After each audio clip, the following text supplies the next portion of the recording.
얼마 전에 경주 진짜 엄청 바쁘셨겠어요. 우리 나란 일하시는 분들. 준비하다 피곤하죠. 그만큼 중요한 행사였습니다. 밀리터리아 사이언스의 신비한 만남 본게임 오늘도 본내용으로 곧장 진격해보도록 하겠습니다. 안녕하세요. 저희는 본게임 2의 MSG입니다. 오늘의 주제 영상을 통해서 확인하시죠. 이야, 이건 트럼프 대통령이 다신 거겠죠? 맞습니다. 와.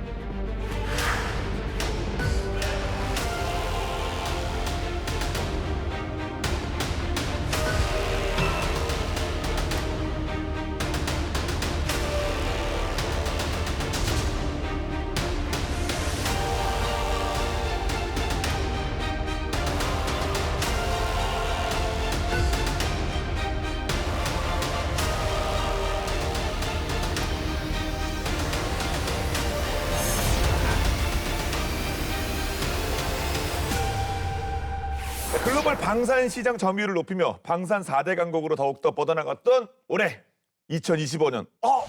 오늘이 우리가 마지막 방송 아닙니까?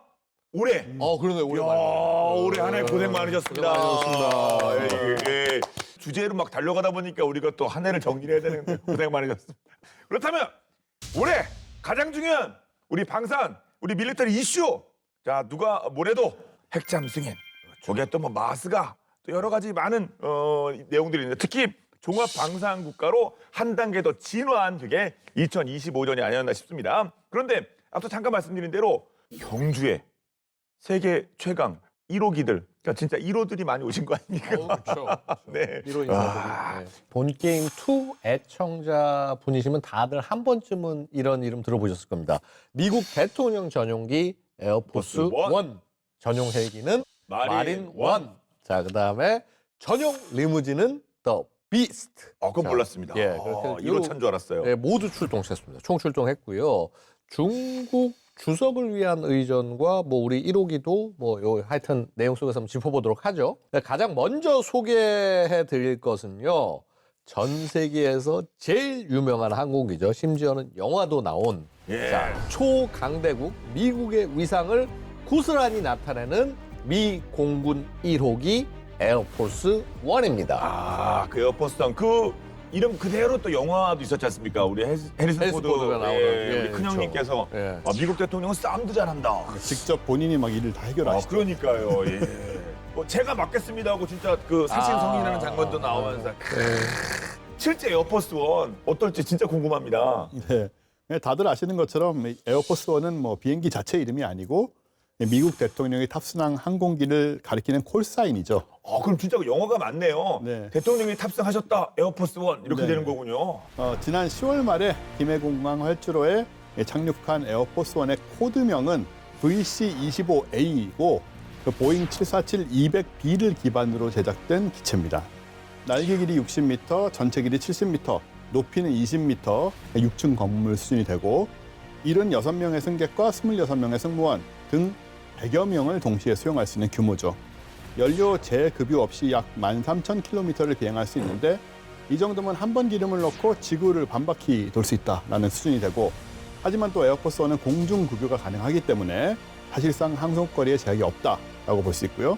즉 대통령이 필요하면 원하면 어디든 간다라고 할 수 있죠. 그렇죠. 하여튼 겉은 뭐 기본적으로 민항기를 바탕으로 했는데 중요한 건 이 속 아니겠습니까? 내용. 그러니까 안에 백악관을 심어 놓은 거죠. 항공기 안에다가. 예. 그래서 이제 이 3층 내부 구조에는요. 대통령 집무실, 회의실, 상황실은 물론이고 프레지던트 스위트 주무셔야 될 거 아니에요. 대통령도. 그렇죠. 네, 스위트에서 주무시는구나. 역시 대통령님이시니까. 예. 기수 부분에 보면은 대통령을 위한 침실, 샤워실 등에 이어서 작은 규모의 운동시설까지도 갖췄다고 합니다. 예. 오바마 대통령 시절에는요, 그 어린 두 딸을 위해서 게임 콘솔까지 설치를 했다고 하고요. 대통령 방의 바로 옆에는 수술이 가능한 의료실이. 여기 있네요. 예. 프레지던트 스위트 그 바로 뒤에 옆에 의료실. 예. 그렇죠. 대통령과 동일한 혈액형의 피를 다량 보유하고 탑승한다고 전해지고요. 조리실에서는요, 5명의 요리사가 동시에 100인분의 식사까지 준비를 할 수 있다고 합니다. 만일의 경우를 대비해서 냉동고에는 식사 3,000끼니가 늘 준비되어 있다고 합니다. 50명의 승객이 20일간 매일 3끼를 먹을 수 있는 분량이죠. 예. 정말 비상시를 다 대비한 뭐 그런 준비가 보이네요. 네, 뭐 당연히 그래야 되는 거고요. 이 에어포스원의 별명이 세상에서 가장 강력한 비행기인데 뭐 군용기를 제외하면 아마 뭐 그렇게 얘기하는 게 맞는 것 같고 웬만한 미사일이나 심지어 핵무기, 화학무기, 생물학무기 공격에도 끄떡없는 방어 시스템을 보유하고 있고 레이더 교란기, 사이버 공격이나 열감지 미사일을 감지할 수 있는 센서도 있고 로켓 편향 시스템도 갖추고 있고요. 양쪽 날개 부분에는 적군의 미사일 공격 시 혼란을 주기 위한 연막탄도 내장돼 있고 아, 예. 플레이 빠바바바바바 이런 거 그렇죠. 떨어지나 보죠. 예. 네. 그리고 전자기기를 무력화시키는 전자기 펄스 공격을 방지하기 위해서 기내 모든 장치가 다 유선으로 연결돼 있습니다. 그래요. 이럴 때는 유선이 아주 최고죠, 사실. 그렇죠. 최고 첨단이겠네요. 오히려. 네. 예. 그리고 기체 중앙 통제실에는 초고속 인터넷 당연히 되고 또 생방송 시청 가능한 TV 설치돼 있어서 언제든지 화상 회의 진행할 수 있고요. 유사시에는 자국민들에게 TV 대담을 송출할 수도 있습니다. 아, 그렇죠. 본인이 건재하다는 것과 지휘 체계가 유지됐다면 그런 거 아니겠습니까? 그렇죠. 마지막에 God bless you 뭐 이런 하는 거 아니에요? 예. 그런 걸 보여줘야 예. 되니까. 그리고 백악관 국방부와 암호화된 실시간 통신망도 당연히 장착돼 있고 다중 주파수 무선 통신으로 공중 간에 혹은 공중과 지상 간의 통신이 가능한데 철저하게 보완이 된 85대 전화기가 설치가 돼서 동맹국이나 군부대와 이제 전화로 회의도 할 수가 있고 이렇게 대통령이 지상에서 할 수 있는 모든 업무를 에어포스 원 안에서도 할 수 있다고 보면 되죠. 아, 그러니까 에어포스 원이 진짜 말씀하신 하늘의 백악관? 뭐 이런 평가가 나올 만하네요. 네, 맞습니다. 이제 만약 미국 본토가 공격을 받는다 그러면은 이런 그 기내 첨단 통신 장비를 갖춘 에어포스 원이 이동식 지휘센터의 역할까지 수행하게 됩니다. 물론 이제 전시 지휘를 위한 항공기가 또 따로 있어요. 이거는 국방장관이 타는. 근데 대통령은 백악관에서 지휘하고 국방장관은 펜타곤에서 지휘를 해야 되는데 백악관과 펜타곤을 다 띄울 수 있는 거죠. 예. 네, 그래서 이제 실제로 에어포스 원에 얽힌 유명한 일화가 있는데요. 보면은 2001년 9.11 테러 이 발생했던 날 기억하시는지 모르겠습니다. 그날 미국 상공에 떴던 유일한 항공기가 바로 에어포스 원이었다고 합니다. 플로리다에서 아마 그 초등학교를 방문하고 있었죠. 이 조지 부시 대통령이 이 소식을 들은 다음에 곧바로 에어포스 원을 타고 워싱턴을 향했습니다. 이제 그래서 당시 보면 에어포스 원을 제외한 모든 항공기는 강제 착륙시거나 우회시킨 상태였고요. 완전 무장한 F-16 전투기 3대가 에어포스 원을 호위했다고 합니다. 이게 당시 기록에 따르면요. 부시 대통령의 보좌관들은 대통령에게 가장 안전한 장소가 하늘이다라고 판단했다고 전했습니다. 예. 보통 대통령님이 이렇게 움직이시면 좀 요란하잖아요. 뭐 사이즈도 많고 그리고 뭐 경호에 뭐에. 근데 에어포스는 어떻게 움직이죠? 역시 요란하고요. 일종의 군사작전으로 분류가 되거든요. 그렇겠죠. 지난번에 경주 오셨을 때도 에어포스 원이 김해공항에 착륙하기 직전에 편대 비행하는 전투기 4대가 눈에 띄었습니다. 우리 공군의 KF-16 2대하고 주한미 공군의 F-16 2대였고요. 한미 동맹의 공고함을 보여주는 차원에서 연합 범호 비행을 한 거죠. 예. 지난 또 2017년에 트럼프 대통령 왔을 때도 북한의 기습 도발 가능성에 대비해서 전방위 경계태세 도입했었고요. 그때는 F-15K하고 KF-16 전투기 등이 초기에 비행을 했고 또 항공 통제기 피스아이 있지 않습니까? 피스아이가 우리나라 전역을 감시하면서 또 트럼프 대통령 엄호를 했고 미 공군 측도 에어포스 원을 직접 엄호하면서 주한미군의 F-16하고 U-2S 고공 전략 정찰기까지 동원을 해서 뭐 감시를 또 하고 또 지상에서는 탄도탄 조기 경보 레이더 그린파인과 주한미군 사드 레이더도 가동이 됐고요. 공군과 주한미군의 패트리엇 포대도 대기 상태 들어갔고 준전시라고 해도 과언이 아닌 또 여기서 끝나는 게 아니라 해상에서는 이지스 구축함이 탄도미사일 탐지 레이더를 통해서 대북 감시를 벌였고 심지어 이례적으로 로널드 레이건함과 시도 루스벨트함 그리고 니미츠함 등 핵 추진 항공모함 3척을 한반도를 포함한 7함대 작전구역에 전개를 시켰습니다. 그러니까 공중, 지상, 해상의 몇 겹으로 대북 감시 태세를 만든 거죠. 예. 근데 군대 생활할 때 대대장님만 오셔도 우리도 모든 가용 자원을 다 우리도 그 작전 투입하거든요. 그런데 미국 대통령은 확실히 사이즈가 그러면 한국에 오실 때는 그렇고 미국 영공 근해에서 그때 움직일 때도 이렇게 막 호위기들이 붙나요? 어떻게 되나요? 사실 붙을 필요가 거의 없죠. 왜냐하면 미국 내에 위협이 존재하지 않기 때문에 그거를 할 리는 없는데 되려 보면 9.11 같은 상황이 되려 예외적인 상황이었던 거죠.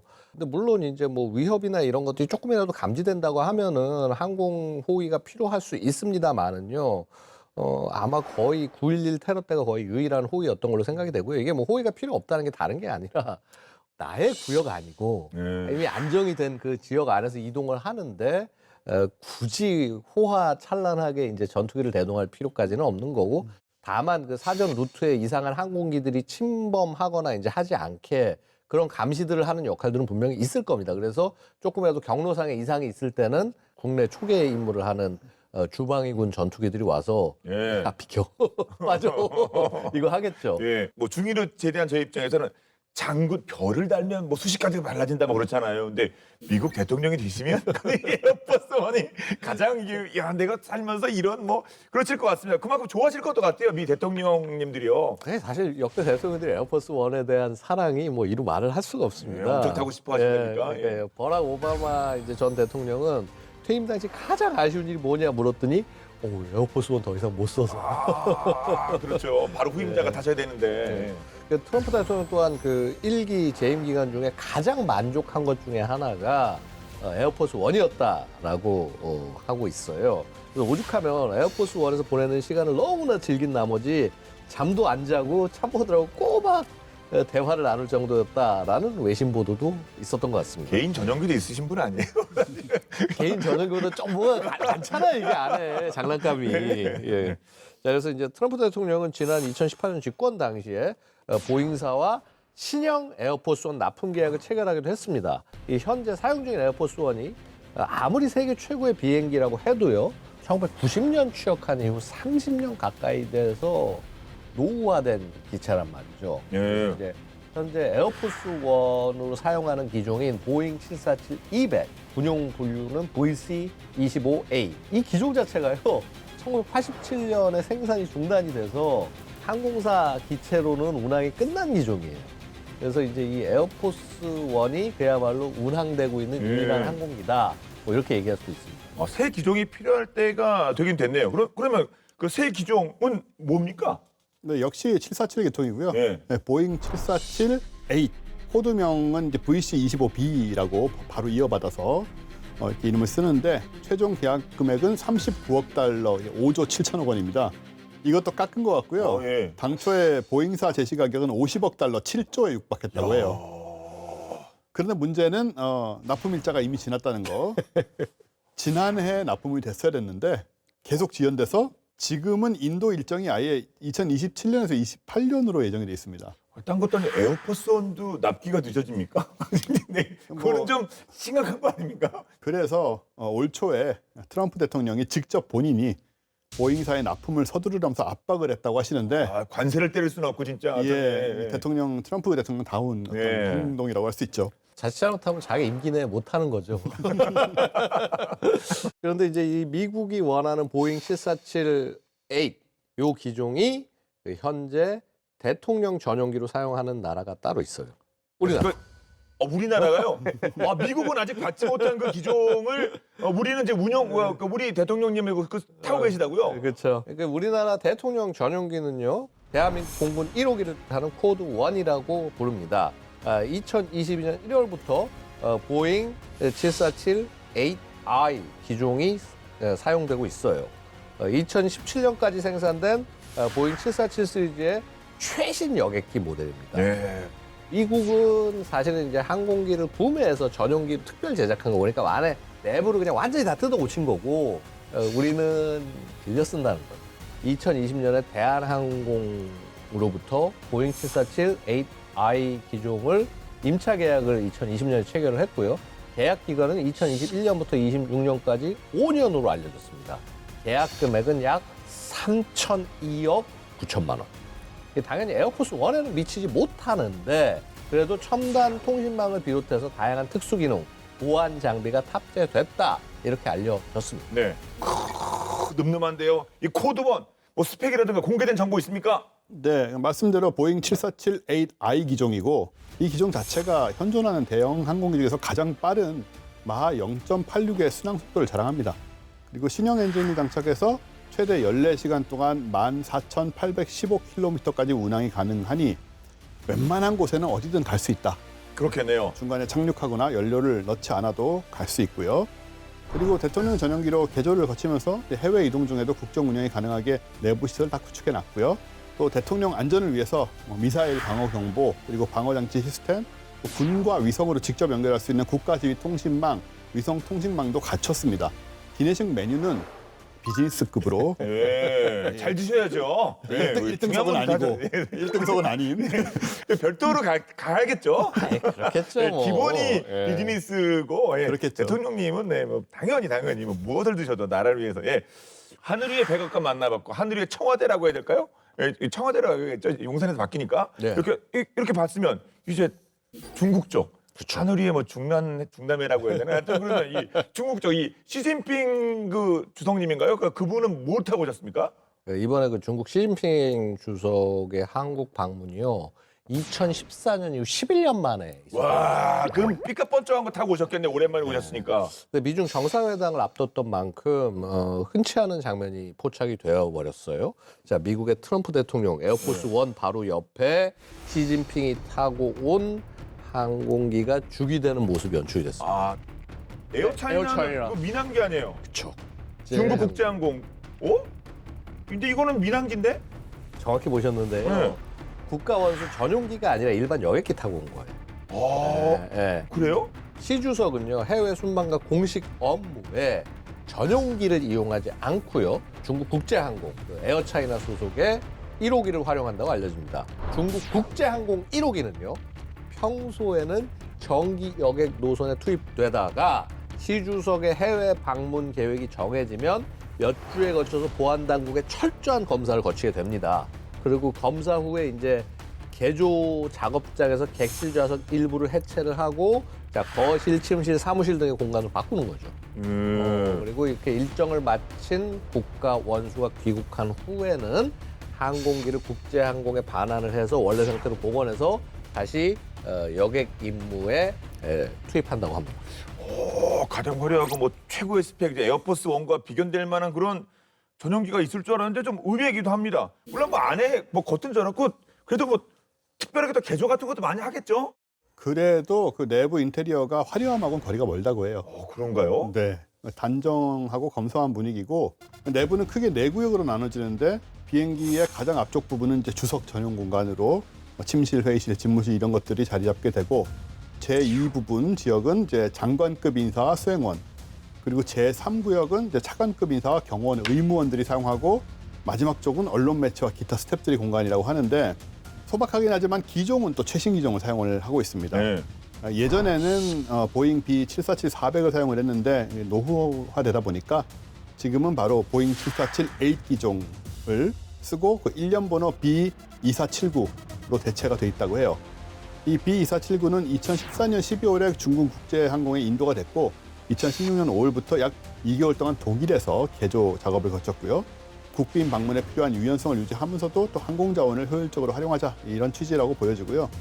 다만 대통령 전용기가 아니기 때문에 에어포스 원처럼 뭐 미사일 방어 체계라든가 이런 것들은 갖추지 않아서 중국 내에 만약에 돌발 사태가 발생한다면 하늘에서 군을 지휘할 수 있을까라는 그런 의심이 들게 됩니다. 뭐 G2, 뭐 세계 경제대국, 뭐 미국과 어깨를 나란히 하는 그런 초강대국인데 뭐 예산을 아끼기 위해서 뭐 이런 건가요? 왜 전용기가 없죠?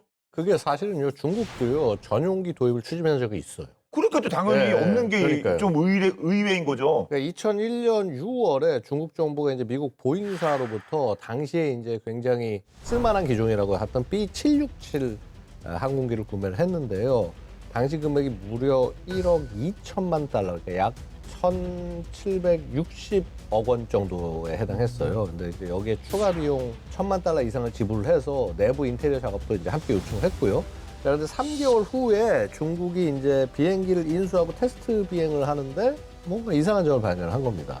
기내에서 자꾸 이제 이상한 소리가 들려가지고 점검을 해봤더니 도청 장치가 27개나 설치되어 있는 걸 발견했다고 합니다. 그래서 이 사건을 계기로 이제 중국이 전용기 도입을 중단을 하게 된 거죠. 주석이 타고 다닐 만한 항공기를 중국 내에서 생산을 못하고 전부 뭐 미국 아니면 그 에어포스 저 유럽 가서 사야 되는데 믿을 수 있겠어요? 이런 일이 겪고 난 다음에. 예.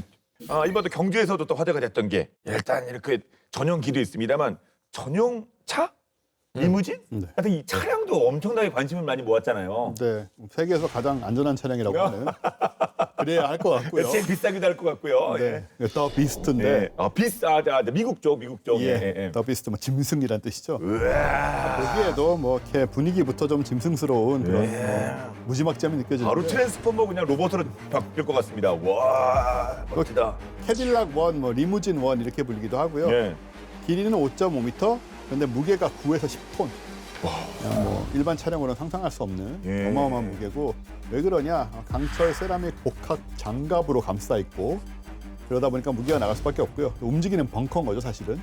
또 유리보다 250배 내구성이 높은 플라스틱 자재인 폴리카보네이트를 유리 5장과 겹겹이 밀착시켜 만든 특수 방탄 유리가 보시는 저 유리입니다. 일반 방탄 유리하고도 완전 다른 수준이고, 또 차량의 문짝 두께가 20cm예요. 20cm 한 뼘이거든요. 진짜 기갑 차량 아닙니까 이게? 그러니까요. 장갑이 아니라 기갑 아닙니까? 이게 보잉 757의 출입문과 비슷한 두께라고 합니다.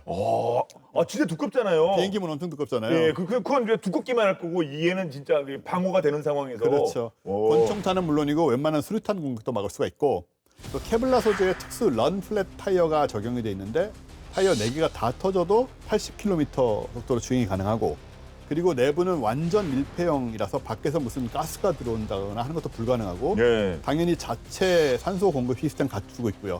그래서 생화학 공격에도 대응할 수가 있고, 차량 내부에는 각종 통신 시스템은 물론이고 야간 투시 카메라, 심지어 최루탄 발사기도 있고, 소방장치, 산탄총 이런 거 다 이제 기본 구비가 돼 있고요. 예.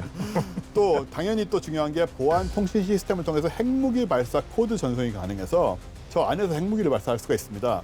에어포스 원이 하늘이 백악관이라면 이 더 비스트는 움직이는 백악관이 되는 거죠. 그렇습니다. 비스트라고 부르는데 원래 이제 정식 명칭은 프레지덴셜 스테이트카. 그래서 이제 대통령 공식 의전 차량이라고 예. 부르고요. 이게 이제 캐딜락을 쓰고 있는데 보면은 이게 5세대째예요. 그러니까 1984년에 이제 첫 세대가 나와서 캐딜락이 지금 5세대째로 납품하고 있습니다. 예. 근데 이게 보면은 차가 되게 웃긴 게 이거 세단처럼 생겼잖아요. 이게 세단이 아니에요. 차 높이가요 1.8m예요. 제 키보다 높아요? SUV예요 이게. SUV를 늘려서 마치 그 세단처럼 만든 겁니다. 제가 키가 179인데 그럼 제가 이러면 보통 세단은 이렇게 오는 거 아니에요? 이렇게. 그쵸, 그러니까 위에- 이렇게 오는 거라고요? 그렇죠. 생긴 것만 세단이고 리무진이지 실제로는 이 그 캐딜락 에스컬레이드 차대를 바탕을 해서 세단처럼 차량을 만든 겁니다. 그때 이렇게 길어지니까 진짜 딱 세단으로 보이네요. 와, 알겠습니다. 예. 자, 그런데 미국 대통령 의전차의 가장 중요한 원칙은 뭐 당연히 아시는 것처럼 첫째도 안전, 둘째도 안전, 셋째도 안전입니다. 그런데 1960년대 미국 정부는 전혀 안전하지 않은 그런 차량을 의전차로 선택했다고 합니다. 아이러니하게도 대통령을 지킬 유일한 대안이기 때문에 그런 판단을 했다고 하는데요. 도대체 그 과정에는 어떤 비밀이 숨겨져 있을지 본방 야사에서 살펴보겠습니다.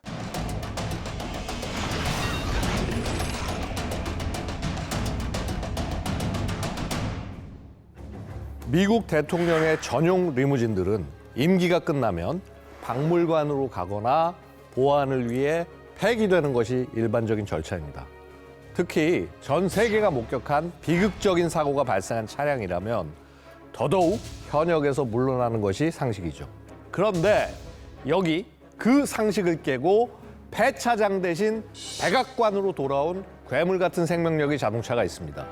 무려 13년 동안 5명의 대통령을 태우며 백악관을 지켰던 전설의 리무진 X100.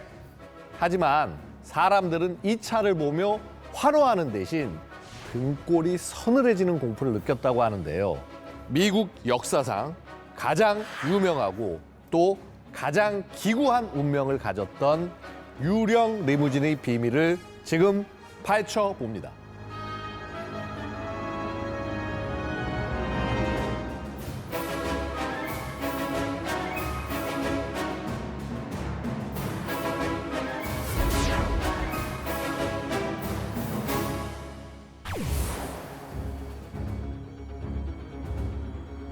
미스터리한 자동차의 정체는 1963년 댈러스에서 존 F 케네디 대통령이 마지막으로 탑승했던 비운의 차량 X100 링컨 컨티넨탈인데요. 사건 직후 사람들은 가장 먼저 이런 의문을 가졌습니다. 도대체 왜 대통령은 그 위험한 상황에서 지붕을 열고 탔을까? 이유는 역설적이게도 케네디의 자신감 때문이었습니다.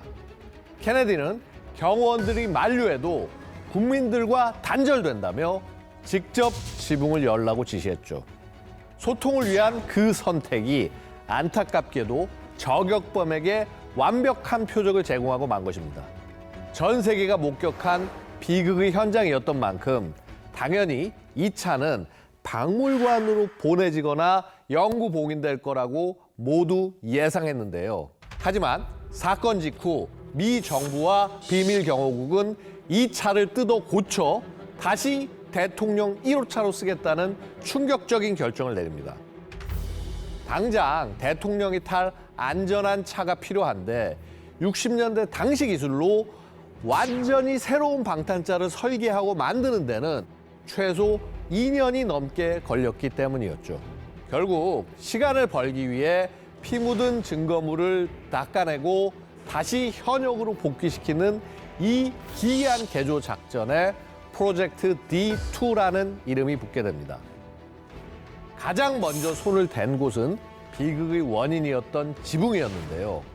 원래 X100은 덮개를 떼어낼 수 있는 컨버터블이었지만 기술자들은 이 낭만적인 기능을 영구히 없애버렸죠. 차체 역시 완전히 해체되었는데요. 차체 후면과 측면 등 취약 부위에는 티타늄 합금 장갑판을 덧대었고 바닥과 내부에도 폭발 등의 충격을 견딜 수 있도록 구조를 대폭 강화했습니다.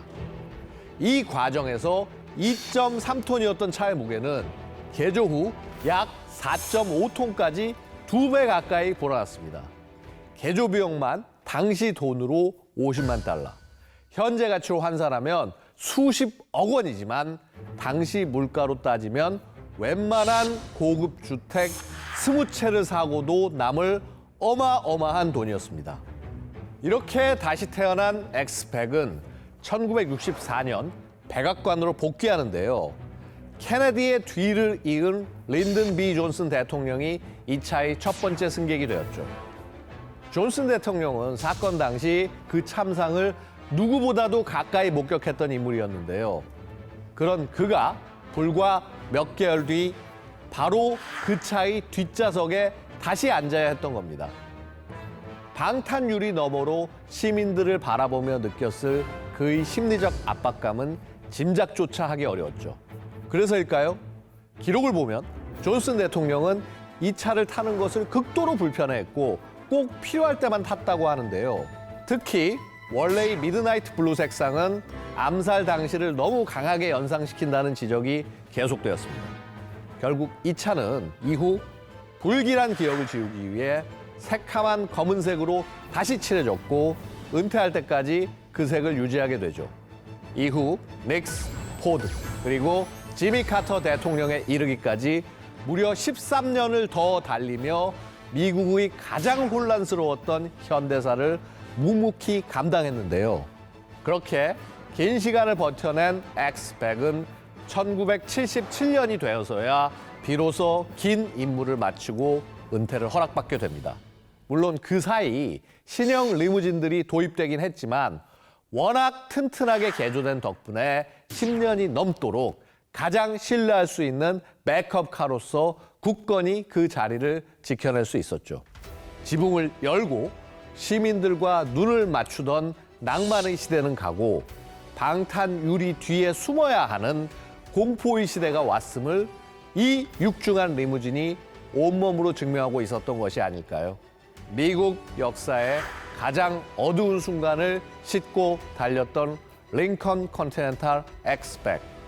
이 차는 현재 헨리 포드 박물관의 가장 깊은 곳에 전시되어 그날의 비극과 부활의 역사를 조용히 증언하고 있다고 합니다.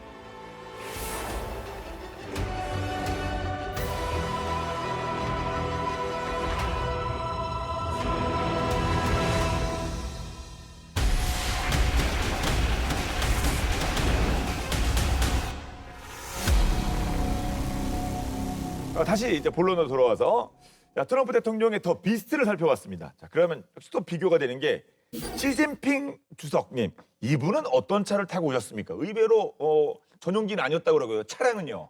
차량은 전용입니다. 차량은 전용입니까? 예, 예. 시진핑 주석이 방한해서 탑승한 1호차는 훔치 N701이라는 모델인데요. 중국 국영 자동차 회사인 중국 제일자동차 그룹의 제품인데요. 훔치는 말씀 그대로 붉은 깃발이라는 의미입니다.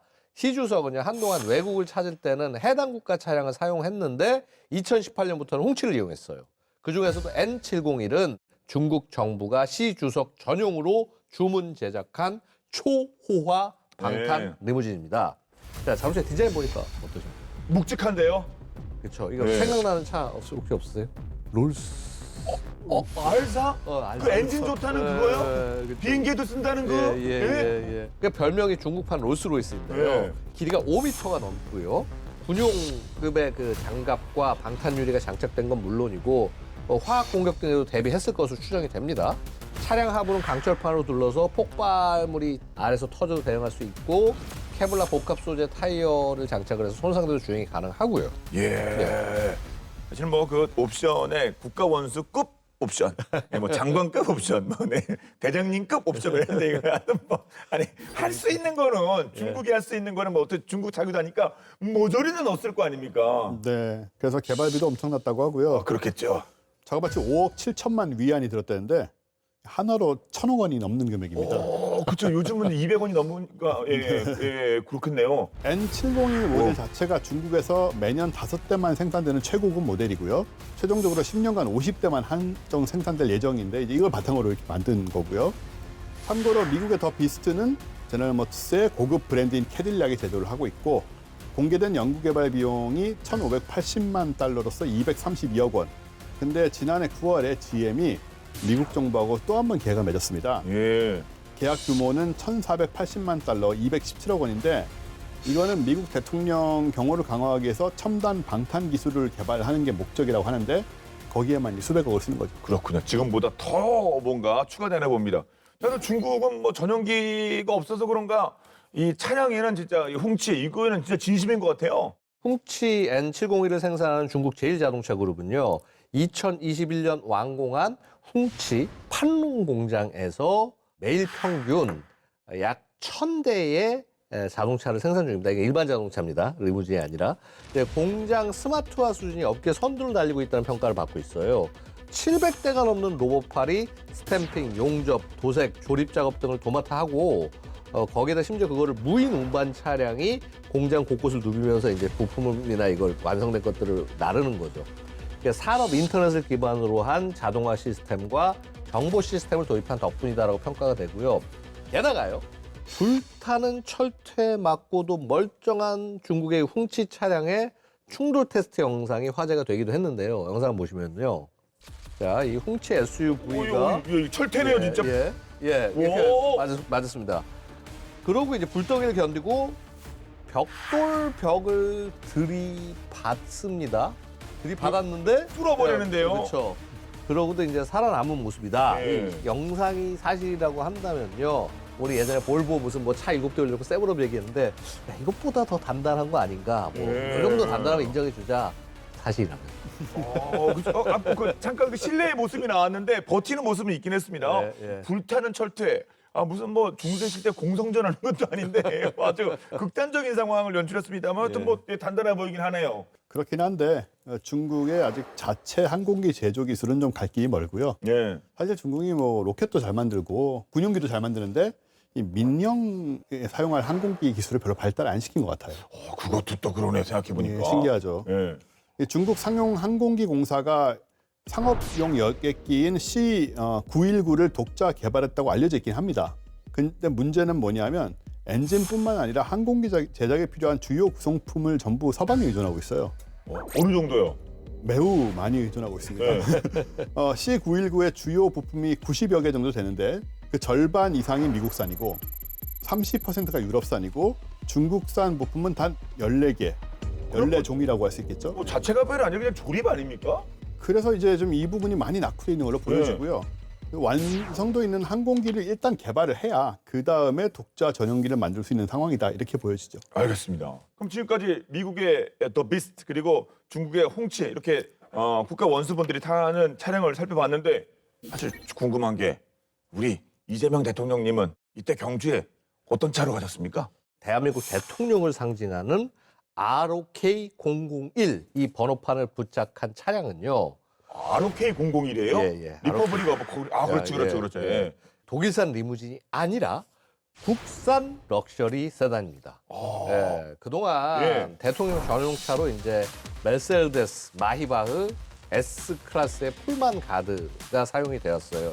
마히바흐 S 클래스는요, 그러니까 이 메르세데스 벤츠 S 클래스의 최상위 모델로 이제 그 중에서 이제 풀만 가드는 이제 방탄 모델을 얘기를 합니다. 그래서 총탄과 폭발을 견디는 방탄 구조, 뭐 화생방 대응 장치, 럼플렛 타이어 등 최고의 수준의 보안을 자랑한다 이렇게 알려지고 있습니다. 그래서 이 풀만 가드를 심지어는 저 북쪽에서도 퉁퉁하신 분도 예. 이 풀만 가드를 뭐 탄다 뭐 이런 얘기가 있는 것 같은데, 자 근데 하지만요 이번에 우리 대통령을 의전한 국산 차량은 제네시스 G90이었습니다. 이것도 많은 걸 또 전 세계에 그냥 알리는 거 아니겠습니까? 대한민국 그럼요. 자동차의 어떤 수준을요. 근데 되게 보면은요 예. 이렇게 자동차 강국들은요 자국산 차량을 대통령 의전 차량으로 써요. 프랑스 같은 경우도 뭐 시트로엔 같은 것들을 주로 많이 쓰거든요.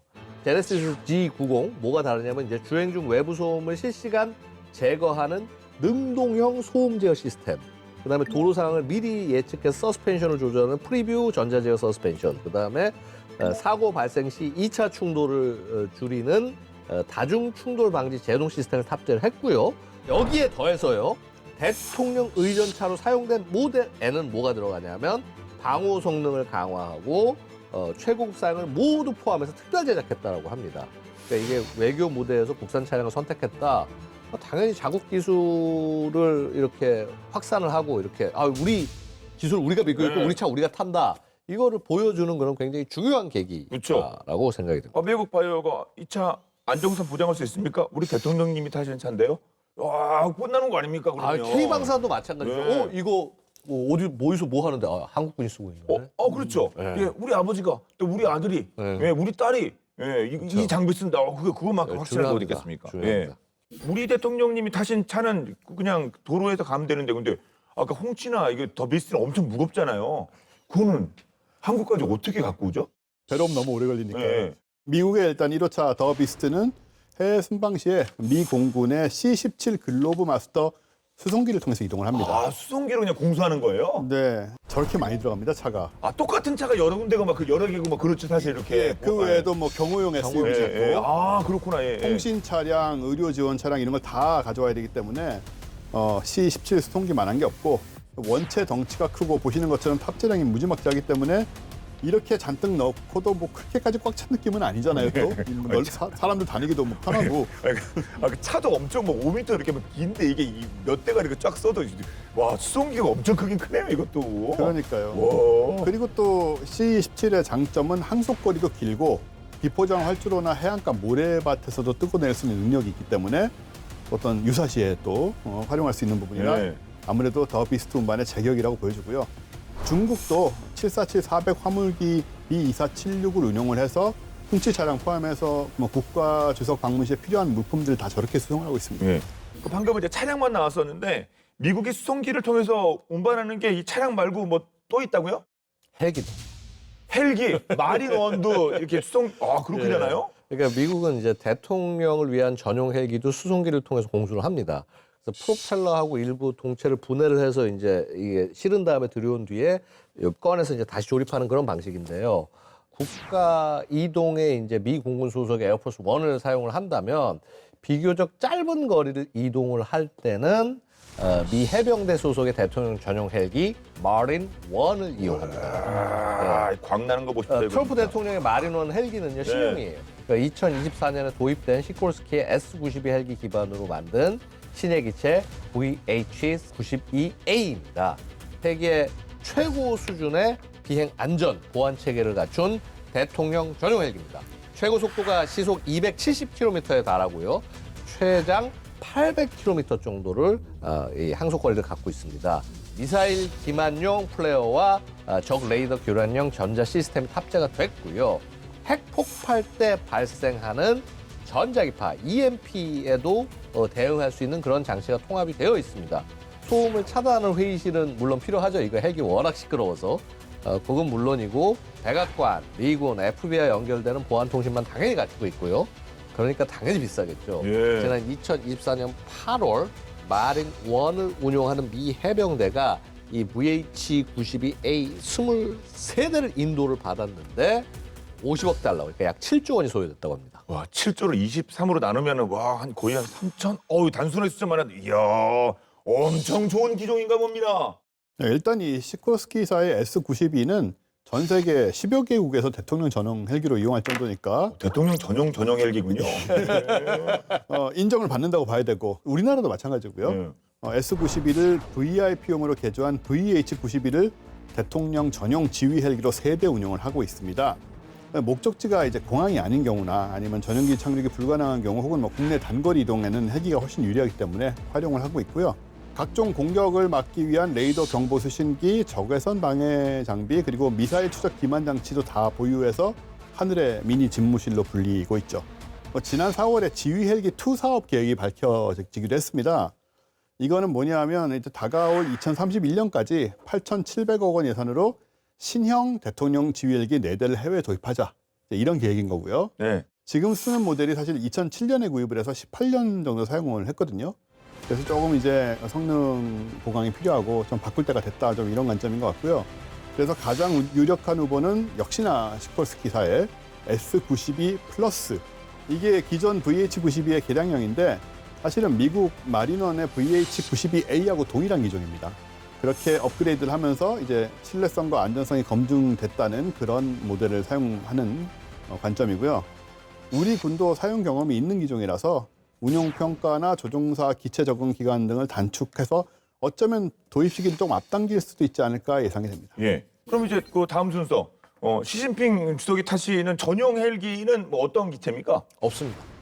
헬기 안 탑니다.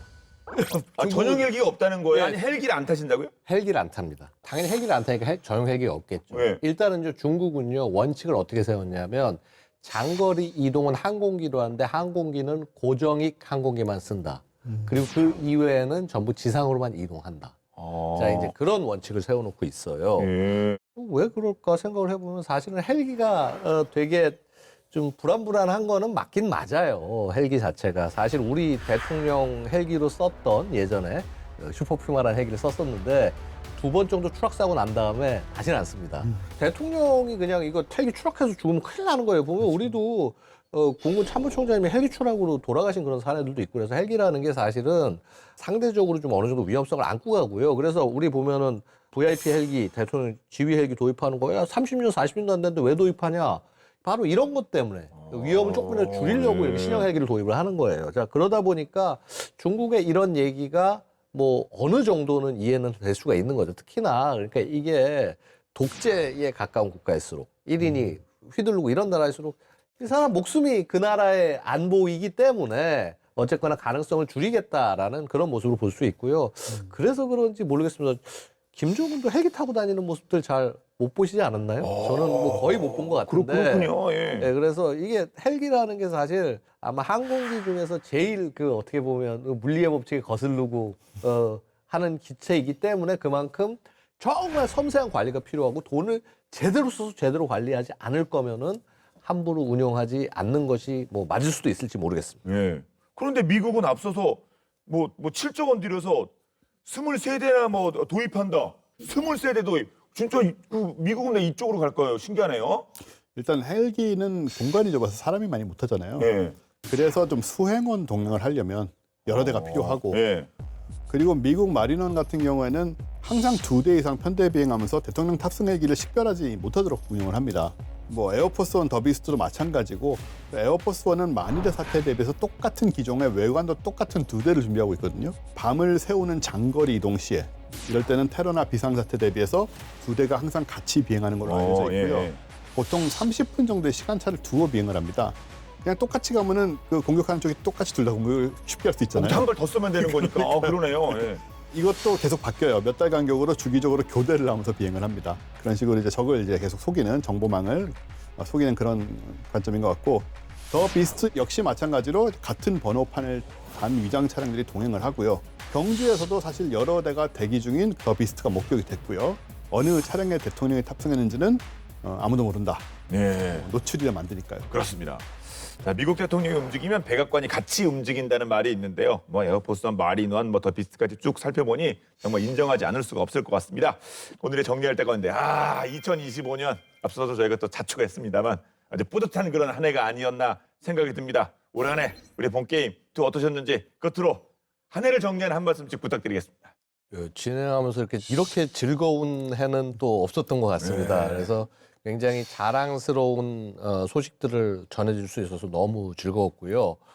내년에도 후년에도 이 소식이 계속되기를 바랍니다. 그렇죠. 예. 올해 씨를 뿌린 게 이제 뭐 싹을 틔우고 이제 줄기가 되고 뭐 열매 다 그런 과정이 이어져야 되지 않겠습니까? 매년 성장하는 이 방산 그리고 그 관련 기술들 이런 걸 우리는 또 양 박사님 아니지만 우리는 오래 했잖아요. 예. 8년인가 지금 하고 있잖아요. 이렇게 오래 할 거라 생각 못했고요. 예, 그렇죠, 그렇죠. 네. 생각해 보시면 그동안 세상이 얼마나 변했습니까? 국제 정세 변하고 전쟁 일어나고 제가 늘 그 무기를 좋아해서 그 언급하던 러시아는 이제 이런 식으로 말도 못하는 나라가 돼버렸고 이런 흐름들을 보면서 계속 방송을 해나가면서 또 관련해서 아무래도 무기나 이런 방산 이런 부분들이 너무 중요한 이슈들이다 보니까 올해도 참 흥미진진하다고 네. 할까? 뭐 그랬다고 생각이 되네요. 그렇습니다. 내년 이맘때에도 또 이렇게 저희가 또 뿌듯한 그런 한 해를 정리하는 멘트를 서로 나눴으면 좋겠습니다. 오늘 본게임 여기까지입니다. 본게임은 KFN 유튜브와 OTT 웨이브를 통해서 언제든 시청 가능하니까요. 많은 활용 부탁드리겠습니다. 이제 2026년 붉은 말해 병5년입니다. 신나게 한번 힘차게 달려갈 수 있는 그런 본게임2가 되도록 노력하겠습니다. 더욱더 화끈한 내용으로 다음 주로 오겠습니다. 지금까지 저희는 본게임2의 MST였습니다. 고맙습니다. 이렇게 본게임 저희가 7년, 8년에 또 한 해를 정리하는 되었습니다. 우리 본 게임 언제까지 할까요? 슬슬 궁금해지고 있어요. 장소만세 같이 되고 있잖아요. 네, 계속 기록을 갱신인가요? 네, 하면서 이맘때 또 가야죠. 네.